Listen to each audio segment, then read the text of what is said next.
Welcome to Inkwell Spoken Presents Common Genius, Uncommon Destiny. Today, my guest is Abigail McCluney, or Abby. Welcome to the show. Thank you. Abby, I'm so glad you decided to be here today. We've connected because of our mutual, this gift that we have to write poetry, but more specifically, you've been doing some big things with poetry. Can you just give us a quick synopsis of what's going on with you as it relates to poetry in Rock Hill? I did the Youth Poet Laureate competition and I won first place, which was also a shock to me because I personally didn't think I was going to win. But I won first place and I get to do reading tours and all that fun stuff. And also my poetry is getting published in a book. Oh yeah, what book is that? It's sorry, can't recall the name. The title is long. It's kind of clunky. It's called the Hilltop Tier. The Hilltop. The Hilltop Tier, the anthology of youth and young adult authors. Mm-hmm. How do I know that? Because I'm helping publish it. I'm helping you get your platform developed. I'm excited to be featuring 8 other authors along with you, just to give you all an idea of what it looks like to have your content in a book, but not just see it in a book, but to be able to create a revenue stream behind it, because I'm turning over the book to you all to let you all begin to know what it feels like to run a small business around a product that you've created. But you also have other products too, right? Yes, sir. I am wanting to publish a book, 2 books actually, and one is like a young adult and another is a children's book. Okay, yeah, we briefly talked about that. So you're talking to the right guy to help you with that. I've been partnering with you and your aunt. Is it Angela? Uh-huh. Yep. So it's really good to see what you're doing at a young age. I love seeing that, because this gift I didn't get exposed to the gift in the business until my early 20s. And there's nothing saying that you can't begin to do this work at your age. All right. So in order to help you do that, I invited you and all the other authors to go through this interview process to help you really understand that you have something very unique on the inside of you, that's called genius. And so when you first heard that, when you first started seeing that I was going to attribute genius to you, did you agree with it? So in other words, like, Abby, do you see yourself as a genius? Yes, definitely. Okay, yeah, you did answer that when I first pitched this to you. You said, "Yeah, I do actually." So that's great. What do you see? What do you know about yourself that makes you feel comfortable to say, "I'm a genius"? Just my confidence and my ability to express my passions and work to get things done. All right, okay. So typically, you would, maybe this would surprise you, but most people, when I ask them this question, they're like, "No." They're like, "No, I'm not a genius." And the reason why I've discerned is because of my follow-up question to that. Okay. So outside of yourself, what name comes to mind? No wrong or right answers. What name comes to mind off the top of your head when you hear that word genius? Albert Einstein. Albert Einstein. He is by far the number one. I've gotten some interesting answers over the past couple of days, but by and large, everyone always pictures Albert Einstein. And I'm not trying to take anything away from Einstein, but something happens when people associate genius to Einstein. They put Einstein on a pedestal, and I'm not saying he doesn't belong there, but they also put this genius on a pedestal too.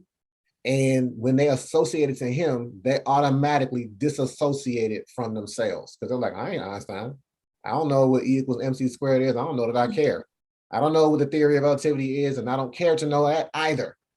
And so there's this separation that begins to happen between a word that everyone is meant to possess and those who feel like they should be able to say it or not. And so Einstein understood this. He understood that he was just one type of genius. He's academic, he's physics, but there are so many other. I mean, when you said that you were a genius, you didn't say, "I'm a genius because I have a high GPA." I mean, maybe your GPA is high, I'm not sure, But you did not relate your genius to academics, though. You said, I'm a creative genius, and that's good because there is a plethora of different types of genius. It's not just one, right? Do you agree? I do agree. It makes so much sense what you're saying. It makes sense, right? Like everybody can get in on this. You just got to figure out what's your lane, what's your angle into this word, and that's what I'm here to help you do today. All right. Okay. Though you already know, I'm gonna solidify it for you. All right. And Okay. maybe even give an extra dimension to it and an extra depth to it that you might not have thought about before. And so how I'm going to do that, Abby, is I'm going to walk you through 3 components that are outlined in my book that help you unlock your genius as it relates to your passion, your talent, and your purpose. All right, got it? Okay, I got it. All right, cool. So I want to come back to Einstein really quickly though, because there's a quote that I'm going to read to you that purportedly comes from Einstein that really helps to begin to shape what this looks like when we keep attributing genius to only one person and then disassociating it from ourselves. You mind if I share it with you? Oh, no, go ahead and share, All please. right, cool. Here it is. Sometimes I gotta say it twice, so let me know if you need to hear it twice, okay? Okay. All right, here it goes. It goes like this. If you judge a fish by how well it can climb a tree, it will spend its entire life thinking it's stupid. I saw you start to shake your head. Have you heard that before? Yes, I've heard that so many times before. Really? Most people Uh-huh. haven't heard that so many times before. All right, so you the scholar now. Break it down to me. What is this saying? What does it mean? It means that, okay, I'm trying to break this down the best way I can, that everyone has their best abilities in different things. So if Mhm. you have one person that you spotlight for that one thing that they do, and it's like the majority can't do it, then the majority is seen as stupid or, like not capable. Mhm. They're not included. It's like, okay, Hmm. this one guy does this thing really, really well. Anybody else that can't do that is they don't count. And so what it implies, the last couple of years have been pretty rough, right? We've gone Hmm. through a lot as a country, as the world, as a people, right? But I'm telling you right now, Abby, if I look outside right now and see a fish in a tree, it's time for me to get off the planet. I'm done. Like that's I'm it. with you. Something is completely off. Why is that though? Like why if we look outside and see a fish in the tree, are we going to be like that's abnormal? Where do fish belong? It belongs in the water. Belongs in the water, right? If you want to judge a fish, you should judge it in the lane, in the element that it was designed for. Fish are streamlined, they have gills.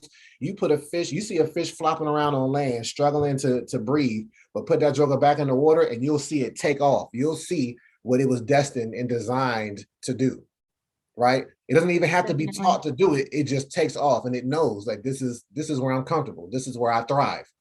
And so that's what my goal is for everybody who I can come in contact with is how can I help you thrive in your element, in your lane, right? I may need to get you off of this tree and put you in this water though, Uh, in order for you to realize that, oh, I've been designed to do something special. And so, what happens to a fish that stays out of water too long? uh, it dies.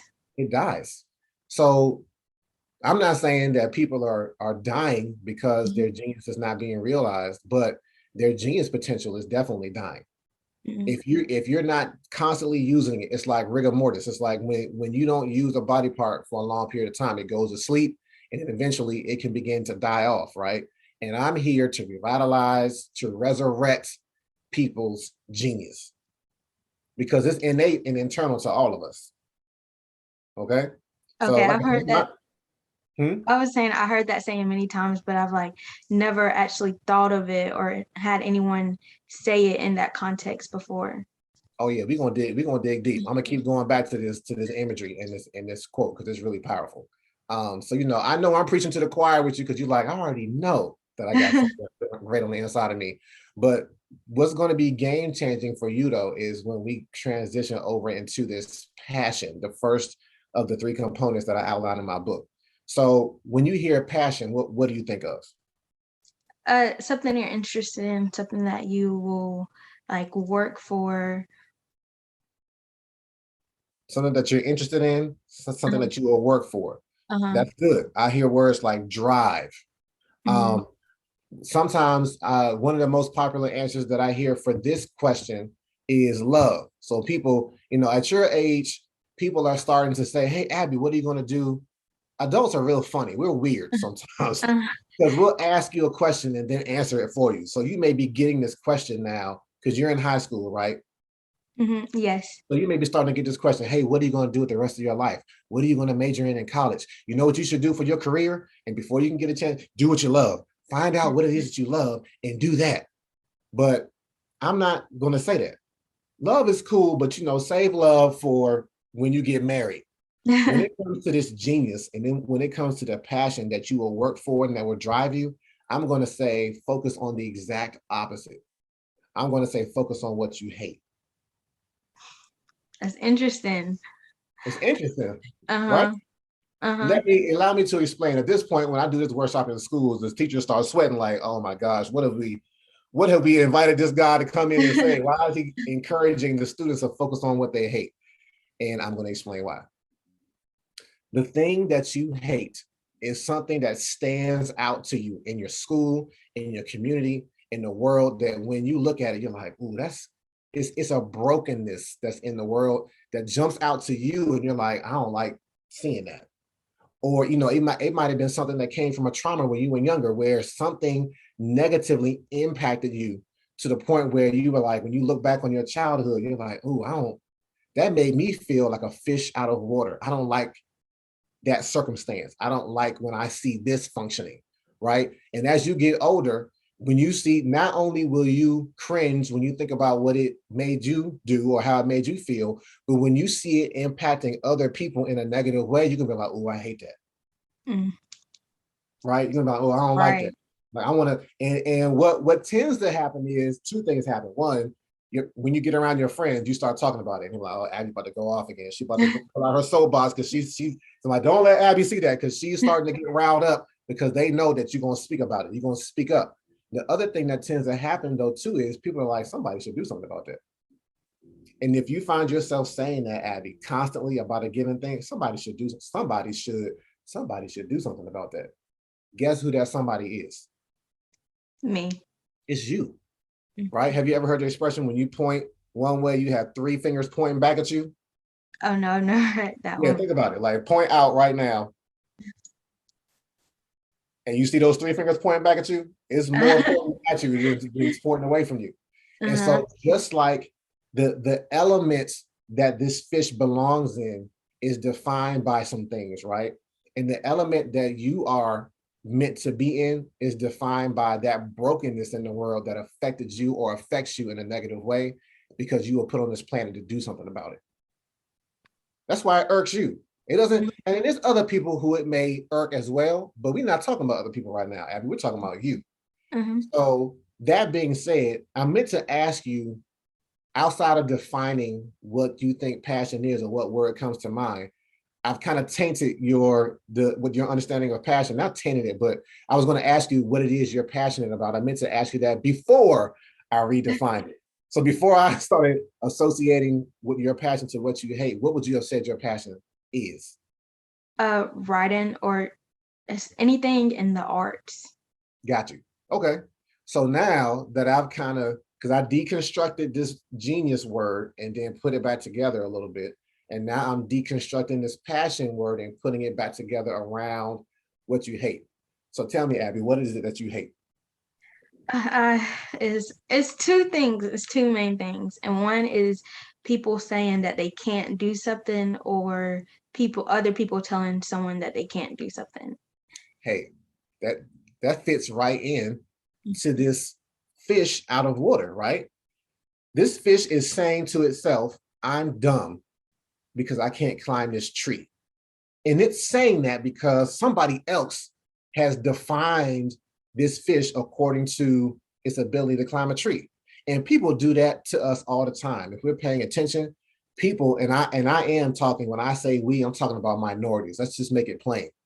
People look at us and see us out of our element and then say, hey, look, in order for me, not when I say me, I'm talking about this other person. In order for me to make sense of the world around me, I'm going to start putting labels on people. And when I see, a black male, I'm going to say, hey, look, this person is dangerous, or this person is an athlete, or this person is a rapper, or something that makes it safe for me to be around them. And it's okay. We all do that because we're trying to, when we come into a new place, we want to make sure that our surroundings are familiar. But what becomes the error is once you engage that person, do you hold on to your stereotypes? Do you hold on to your discrimination? Or do you let them tell you who they are because they can define it themselves for you? And if you don't do that, I was answering. I feel like it was a rhetorical. I know that was a rhetorical question, but you let them answer it. You let them answer it, right? I mean, and the dangerous thing is that this is one of the things that I hate. I hate it when people don't know who they are, which is why I'm going around telling people outside of your name, you're a genius, right? Because if you don't give yourself a label or a value of worth, then when somebody comes along and starts telling you that you're less than, or you start, and I'm sticking on minorities today. If you are a minority and you see the representation of minorities on the television and in the music that you listen to, and it's negative, and you don't know who you are, you may start to be like, well, I mean, I don't know who I am, but they look like me, so maybe I should be acting like that. And now you're this fish out of water whose genius potential is going to begin to die because you're living your life according to some other thing that that was never meant to define who you are. So I get very passionate about this, right? Because I don't want to see people's lives and their potential being wasted because they don't know who they are and they're allowing someone else to define them according to what they believe they should be doing. Limits, like you're saying. Mm-hmm. So that's very important to hang on to this idea of what is it that is broken in the world, because there's a lot of brokenness. You don't have to look far to see how broken the world is and how it affects people in negative ways. But before I move on to the talent piece, I have like an example for you. All right, can I give you an example? Uh-huh. So I took this message to an elementary school one time. I was asked to come there and talk to these 10 little boys. These boys were in the 3rd, 4th, and 5th grade, but Abby, they were all in the same class all day. Right. Y'all saw you like, what? That doesn't seem right, right? Right. So each of these little boys has some labels that have been assigned to them. The labels were ADD, ADHD, IEP. You know that stands for an individual education plan, what we would have called special ed back in the day. And they were deemed to be emotionally disruptive in class. And they were a rowdy bunch, but I understood why they were rowdy. So I was like, you know what? I'm gonna talk to them about them being geniuses. And the first thing I asked you, hey, look, how many of you guys know that you're a genius? They were like offended. They were like, who are you talking to, sir? Like, it's like I cursed at them. They had accepted these other labels that were limiting to them. But when I tried to put on a label that said, hey, maybe you're something different that's greater than what you've been told, they didn't receive it. And so I said, okay, that's fine. Let me move on to my second question, because I know I'll get a response from you out of this. So tell me what you hate. And think about it. If you were that fish and you kept having somebody systematically tell you that, hey, you're dumb because you can't climb this tree. You're dumb because you can't climb this tree. What might you hate as the fish? I would hate myself. That's powerful, actually. Pause for a second. So one thing that I've begun doing, Abby, with a group of kids that I'm working with now, one young lady come up to me, she said, yeah, I hate how tall I am. And I'm like, okay. So I had already told them, pause, when I ask you what you hate, don't tell me a person, her, like, don't do that. We're not talking about hating people at all. We're talking about hating systems, right? And so then when she told me that, I said, now I got to redefine the limitations, if you will, on what you can hate. So I was like, you can't hate people and you can't hate how you were made. The fish can't turn around and say, I hate that I was made like this. If the fish never knew that there was a whole element called water that it was designed for. And so, I I hear what you're saying, because a lot of people, first and foremost, are like, something's defective about me. I hate myself. And that's not the way to go. Once you know you're a genius, you might hate yourself a little less. All right. So that's another reason why I do this. But another thing that this fish might hate is, what is this system that's telling them you should be climbing this tree? The fish is either going to hate this tree or the system, or both. So I want you to imagine these 10 little boys are this fish out of water. These 10 little boys, Abby, that could never agree on anything, all universally told me the same thing. And they told me with some vigor too. They told me one thing that they hate. What do you think it was? I want to say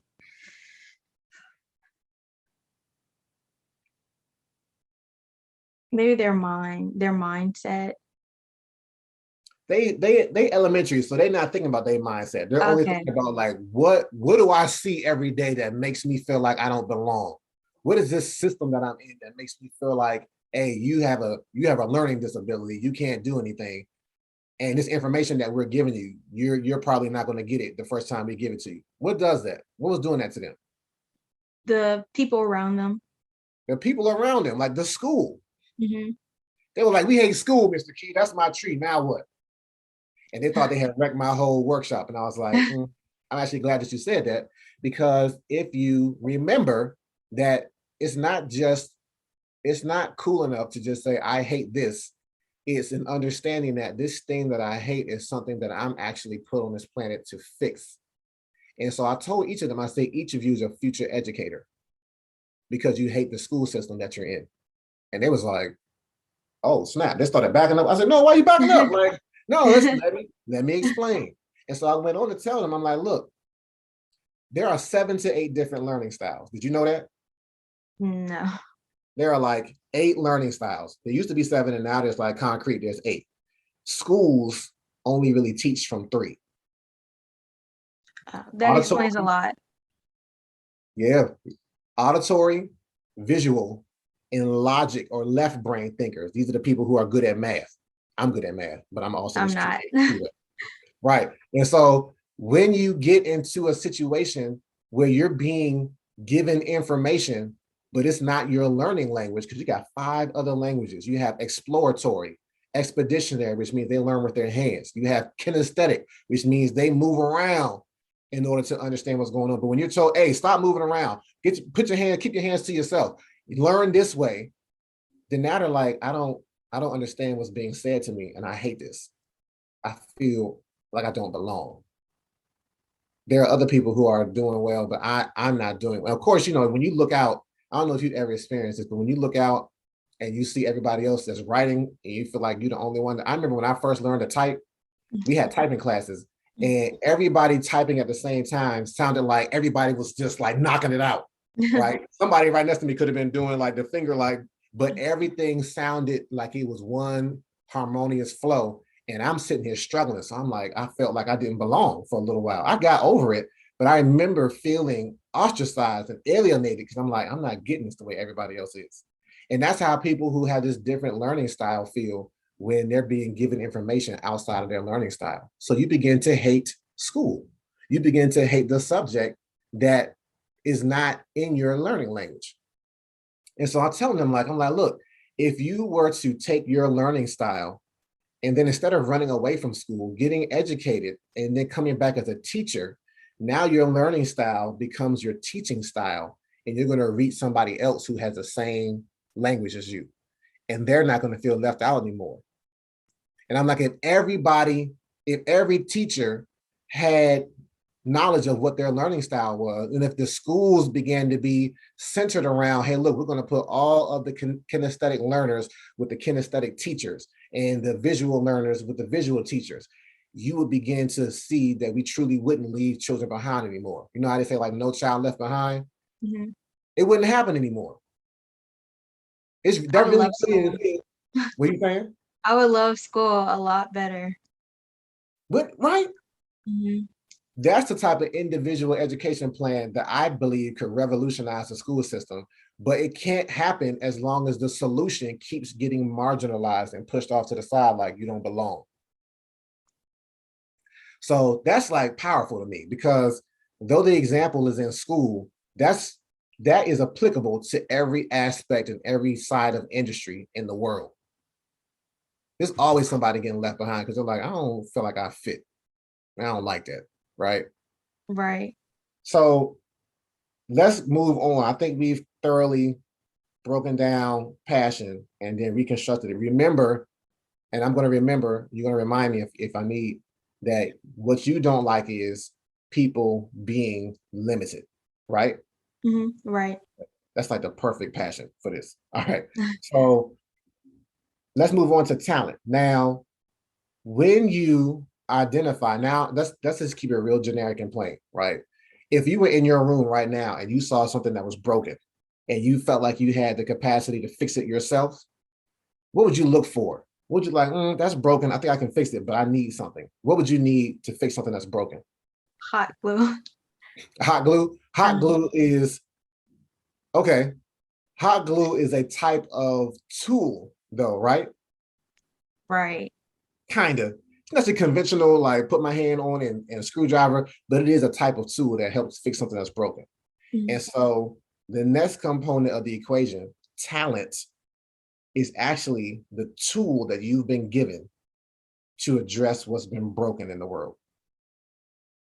The thing that impacts you in a negative way or impacts the people that you love in a negative way to the point where you're like, I hate that. All right. Okay. So then if we go ahead and get to the last part of the equation, purpose becomes easy. Purpose becomes, hey, identify your goal in life is to identify what your talent is, realize that it is a tool to fix what's broken in the world, which is your passion. And when you have thoroughly walked through that, you're going to unlock your genius. All right. Or for you, you're going to add some dimension to your genius. So I remember earlier when I first asked you what your passion was, you were like, my passion is writing. And it reminds me of athletes. When I asked them what they're passionate about, they're like football, basketball, soccer, whatever. And I'm like, okay. But then when I walk them through this equation, then I got to realign some things and realize that, the thing that you do well on a field or on a court, that's your talent. Right. But now we've made room to figure out what it is that you hate. And so I have really good examples. I have a good example of an athlete that is well known in the world, well loved in the world, that I saw activating his genius off the court and not on the court. All right. You ready to Okay. hear who it is? Uh-huh. It is LeBron James. I'm not even a fan of LeBron James, but I saw something great that he did that let me know you just tapped into your genius. And it wasn't him winning championships with 3 different teams. It wasn't him going to the playoffs year after year. I mean, they trashed this year. That's a whole nother story. But once he got established because of his talent for basketball, he didn't just say, I'm gonna buy my mama a house. I'm gonna get myself a couple cars, couple chains, make sure my family's straight. He said, you know what though? Let me go back to Akron, Ohio, where I grew up, and I'm gonna do something. I'm gonna provide something that was not provided to me. I've never met LeBron, but I believe that the thing that he hated growing up was being poor, being in an environment where that limited him, because when he went to the public school, the schools didn't have the resources, they didn't have the teachers were underfunded, understaffed, everything was just broken about the school system that he went in. So much so that he had to go to private school in order to make sure that he could hone his basketball skills to get to the level that he's been able to get to. Right? Right. So do you know what LeBron James did a couple of years ago in Akron, Ohio? No. This man built a top-notch, top-level public school accessible to anybody within that particular school district where he grew up, because he was like, I know what it's like to not have a good school system around you. I'm gonna build one. Top teachers, top books, computers, everything, to make sure that they have access, that there's no limits put on their education. That's game changing. That's genius. So when I talk to athletes, I'm like, yo, like once you get your platform, use your platform, use whatever resources come to you, use whatever attention you're getting now in your platform to then fix that thing that impacted you in your youth that was broken. And so, that's my question, and that's my challenge for you is to say, okay, what's my talent? So I'm gonna act. I already know, but I'm gonna let you say it for yourself. What's your talent, Abby? Writing. Writing, right? It's really clear. Yes. Like you the newly crowned youth poet laureate of Rock Hill, second in existence ever. And before that, you were an ambassador, right? Yes. Yes, because you applied last year and you became the first class of youth poet ambassadors for Rock Hill. So you clearly have been exploring this talent of writing. I call writing wordsmithing. So you're a wordsmith. That's your talent. That's the talent that I have. I recognize it in other people. So what could you do? Like, tell me, do you have an idea, one of these other two books that you want to do outside of the anthology? You say you want to have, is one of them going to be like prose, short stories? No. So I might be giving you an idea for a third book. It could be poetry, it could be prose.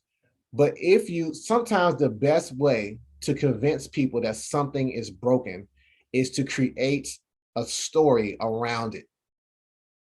A compelling story, or poetry, or some type of art, any type of art that can capture what the brokenness of a community is or a particular group of people, and then be like, this is a powerful story. Like, who wrote this? And the thing that I'm reminded of is two things. One is Uncle Tom's Cabin by Harriet Beecher Stowe.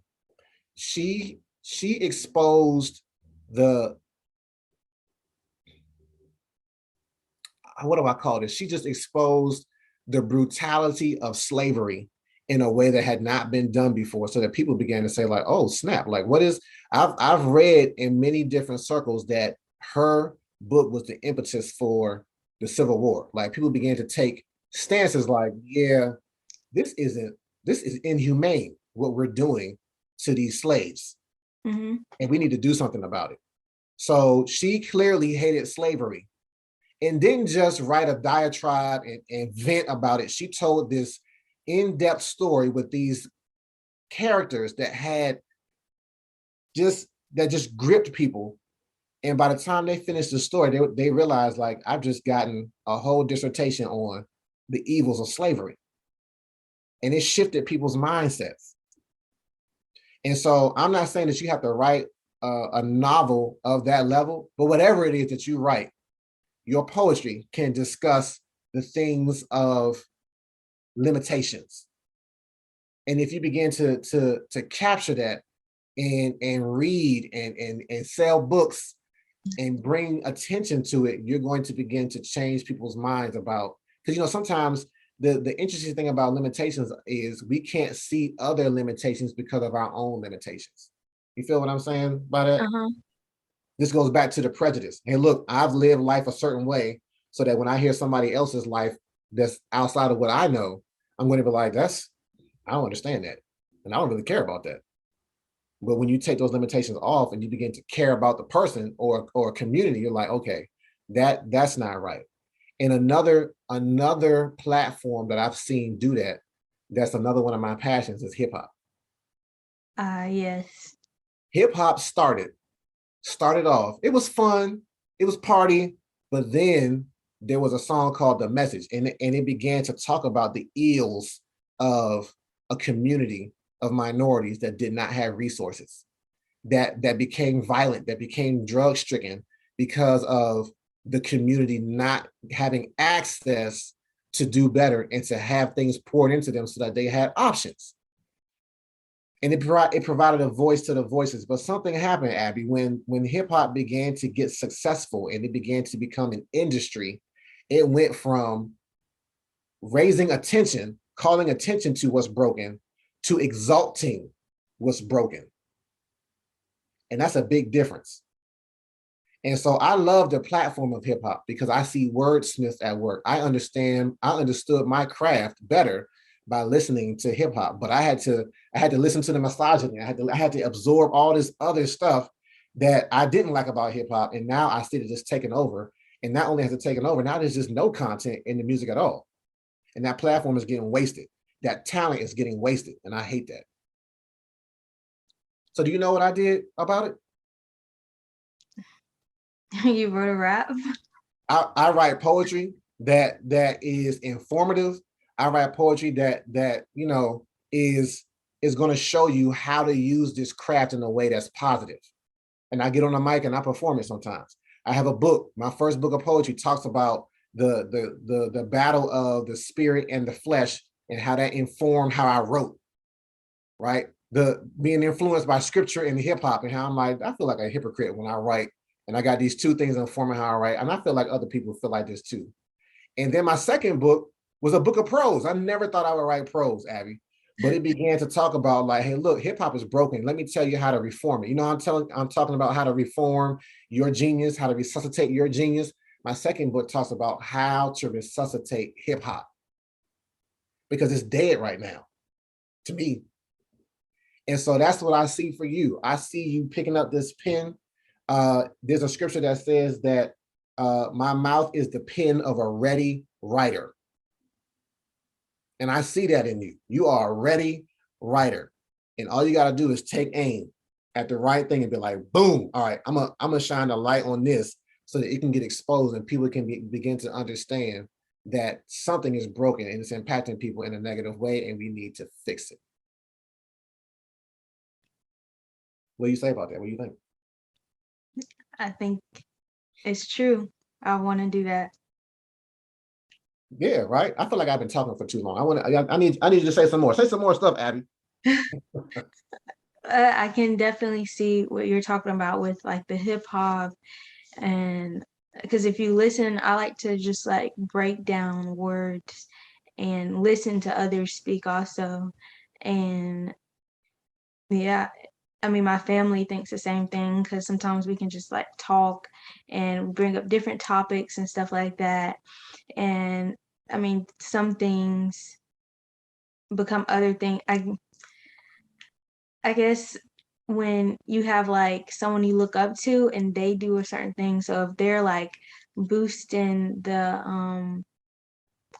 boosting like music with no meaning, then you see like a bunch of other people and they like follow after that, and then it becomes something that it wasn't originally. Amen. Absolutely.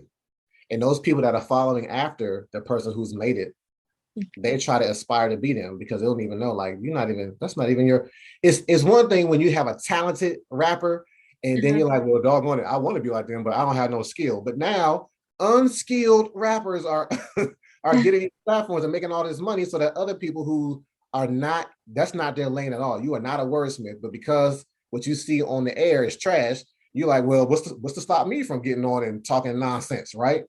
And so now you have a whole bunch of people whose genius is dying because they're chasing after something that's not in their lane, that's not in their that's taking them out of their element because they're just chasing after money. And when you're in your right genius, money won't matter. When you're in your right genius, size, the thing that you're battling won't matter. You will literally become a David battling Goliath, and you're like, I don't care how big this thing is, I'm gonna get at it. I don't care whether my dent is impactful, super impactful, or small. I'm going to be driven by my passion to do something about it and to keep doing something about it and to keep speaking on it and to keep using my tool to figure out how I can dismantle this thing. And the beauty about it, Abby, is there's somebody else around on the other side of the world who has the same passion as you, but a different talent. Or there are some who have the same talent as you that you'll never meet. But when you all are approaching this thing at different angles, you're going to begin to dismantle it. And this begins to bring a camaraderie that embraces genius around the world to fix something and to bring some restoration, not only to an individual industry, but to the whole world in and of itself. And so, man, I'm on a mission. Like, I'm trying to let everybody know that they have genius, because once you know that, you'll be a successful contributor to society. Right? Right. So, that's me in a nutshell. That's this interview. That's everything that I think I left everything on the table. Right? Did you have any like final questions or comments for me? I did want to say that the other day my teacher mentioned this thing, and it's someone else's idea, and I forgot their name, but it's the what, like how and why. Mm-hmm. And the why becomes more impactful than the what or like the how. So that why is the passion. That why Uh-huh. is what do you hate? Why do Mhm. you what makes you get up in the morning? And I'm thankful that you said that too, because I can't take credit for all of this idea on my own. I've gotten different pieces. Remember, I told you about this guy, Bruce George. Did I mention that to you? The I guy don't that think came so. with this Genius is Common Oh, movement. yes, you did. I don't think I said his name. I got to give shout out to Bruce George. Uh, Uh, he gave me the component of genius, but then I had read this book that's called The Assignment by Mike Murdoch. And what Mike identified is the reason he calls the book The Assignment, because he was like, hey, what's your Popeye moment? Do you even know who Popeye is? I do. Okay, I do. all right. I aged myself for a second. So he said, what's your Popeye moment? And he's like, let me define what the Popeye moment is. Popeye would be getting beat up in an episode, be getting all types of abuse to the point where he would like, you know what? I had all I can stand. I can't stand no more. And that's when he would bust out his spinach and then everything would change, right? He would just start whipping up on whoever was in front of him and he'd be on top when he was on the bottom before. But he's like, what's your Popeye moment? What makes you say I've had all I can stand, I can't stand no more? He said, when you figure that out, you're gonna know what your assignment is. That's the thing that you hate, the Mhm. thing that you want to fix because it makes you feel less than, it makes you feel like a fish out of water. So I had this kind of ruminating in my mind. I've been doing like workshops in churches about the parable of the talent for years. And so then it just began, these different components came together. And I was like, oh, snap, if you put this, and this together, then you should unlock your genius. And the final thing that I want to leave you with, Abby, is like, don't be afraid to begin to explore your genius and get it wrong. I think that's the thing that most people hate the most actually is failure, but failing, FAIL, is the first attempt in learning. And so it's never really a fail as long as you learn something from it. And I think either you or I or both of us co-sign on this. It's like a puzzle that you're putting together. When you're trying to figure out, okay, you probably have several passions. I have several things that I hate. I have several talents. And so when you're trying to figure out like what piece goes with what, that then shows me the grander, the bigger picture of what it is I'm supposed to be doing, you might not get it right the first time. I mean, during the pandemic, I learned I started putting together puzzles with my family, and we were like, no, this piece goes here. And you're like, nah, that looks close, but no, it doesn't. And so we would just try again and search until we got the bigger picture.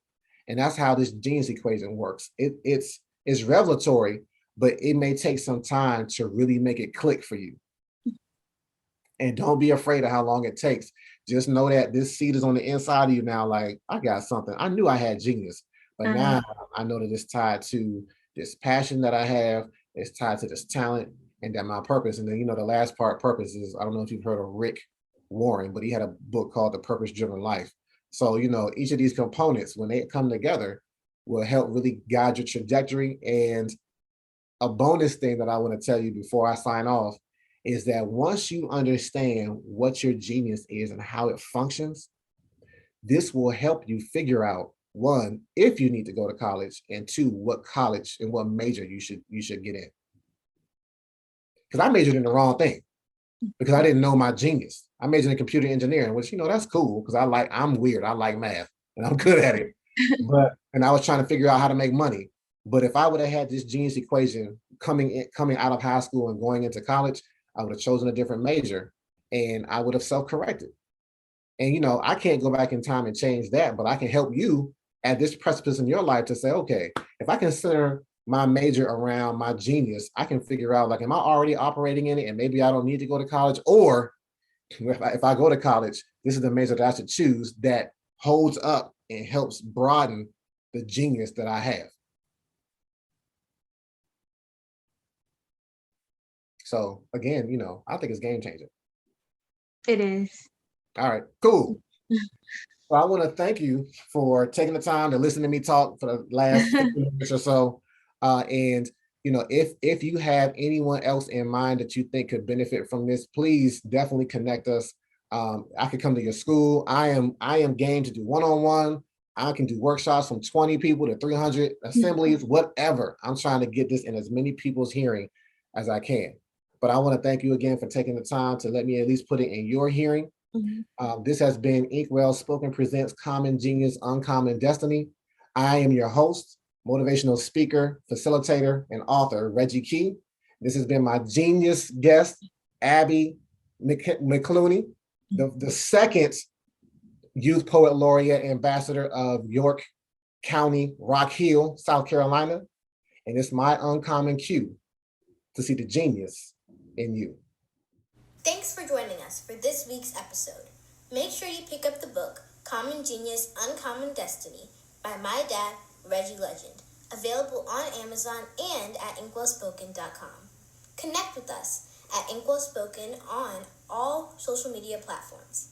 If you enjoy our content, don't forget to like, subscribe, and hit the notification bell so you never miss an upload.